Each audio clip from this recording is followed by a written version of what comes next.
Жалал Абад облусунда ипотекага берилүүчү социалдык көп кабаттуу үйлөрдүн курулушу кызуу жүрүп жатат. 2 декабрь күнү УКМК төрагасы Камчыбек Ташиев мамлекеттик ипотекалык компаниялардын курулуш иштери менен жеринен таанышып, убагында бүтүрүүнү тапшырма берген. Биринчи очередте ушул Висовхоз Ленин айыл өкмөтүнүн тургундары.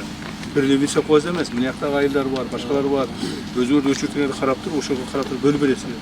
Анан ар бир квартира максаттуу бөлүнсүн. Анан кийин квартиралардан таанышы бар, тамыры барларды келип алып кетип калбасын. Именно нуждающийся и ипотеканы төлөй ала тургандарга бересиң. Сиз менен кошо мамлекеттик ипотекалык компаниянын менен кошо бөлөсүңөр да, анычы. Жалал Абад облусунда жыл башынан бери 911 адам мамлекеттик ипотека аркылуу турак жайлуу болушкан. Ал эми кезекке тургандары алгандардан 2 эсе көптүк кылат. Үйгө кезекке тургандардын муктаждыгын чечүү максатында Жалал Абад шаарында 3 жерде жана Сузак районунун Лелин, Сузак айыл өкмөттөрүндө 2 жерде көп кабаттуу үйлөрдүн курулушу жүрүп жатат. 3 түрүмен алса болот. Жеңилдетилген ипотекалык, арзандатуу и социалдык болуп. Ар бир жараны алганга укуктуу, мүмкүнчүлүгүнө жараша ГИКтен сайтка арыз бергенде одобрение берсе уже ар бир жаран ала алат. Жарандар ипотекага үй алуу үчүн уюлдук телефон аркылуу баланс KG тиркемеси менен кезекке тура алат.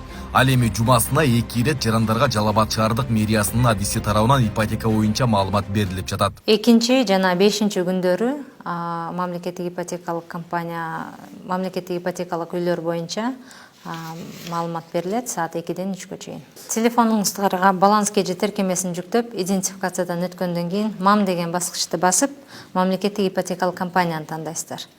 Ал жактан регистрация ГИК деген эме чыгат. Регистрация болгонуңуздарда автоматтык түрдө сиздерге ссылка келет. Ошол ссылка менен киресиздер, временный пароль берилет, жаңы парольго алмаштырып, личный кабинетке кирип, семейное положение толтурасыздар. Семейное положение толтурулгандан кийин макулдук берилет. Анан төлөмү бар, атыңыздарга 179 сом.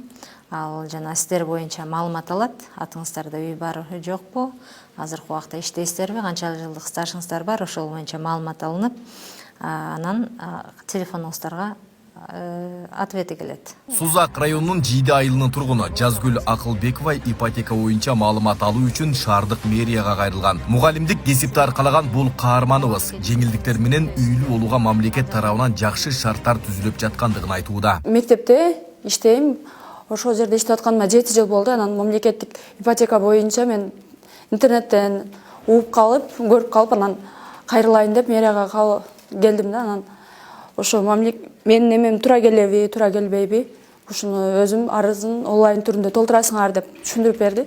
Ошо боюнча толтуруп, анан маалымат алып көрөйүн деп келдим эле. 10 жыл, 15 жылдык узак мөөнөткө үйлөрдү куруп берип атканым бул абдан кубанарлык көрүнүш деп айтсак болот. Себеби бул өзү мамлекеттин экономикалык жактан бутуна туруп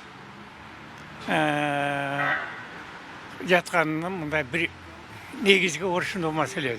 Президент Садыр Жапаров 28 ноябрда Бишкекте жаштар форумунда ипотекалык насыяга кезекке турган 13 000 адам келерки 2 жылда үй менен толук камсыз болоорун айткан. Маалымат боюнча соңку жылдары 2000 киши мамлекеттен жеңилдетилген шартта ипотекага үй алды. Мамлекеттик ипотекалык компания 2015 жылы өкмөттүн демилгеси менен элдин турак жай алуу мүмкүнчүлүгүн жогорулатуу максатында түзүлгөн. Айбек Исабеков, Замирбек Тойчубаев, Регион.